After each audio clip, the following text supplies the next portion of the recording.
Agression sexuelle, complicité de viols aggravés, de proxénétisme aggravé et de traite des êtres humains. Voici les 4 chefs d'accusation pour lesquels Michel Piron, le propriétaire du site pornographique Jackie et Michel, est actuellement en garde à vue.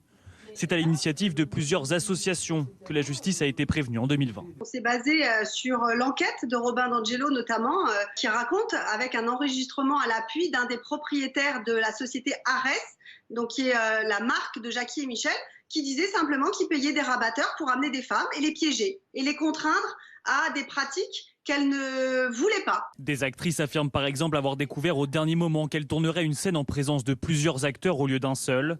D'autres expliquent avoir subi des actes sexuels qui n'étaient pas prévus et donc qui n'étaient pas consentis.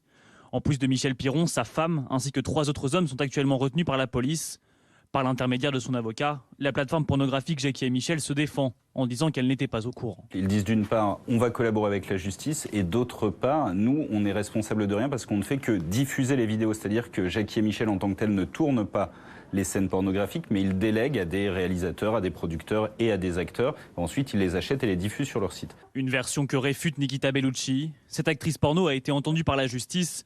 Elle affirme avoir été violée en 2012 par un réalisateur lors du tournage d'une scène, et ce, alors qu'elle était sous l'emprise d'alcool. C'est bien sur leur site officiel qu'a été diffusée et exploitée la scène pour laquelle j'ai tourné.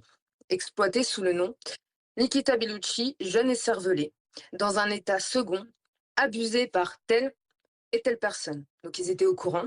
Nikita Bellucci n'a pas encore porté plainte, affirmant ne pas être prête. Elle assure également qu'elle subit des pressions de l'industrie pornographique. L'enquête est confiée à la police judiciaire parisienne.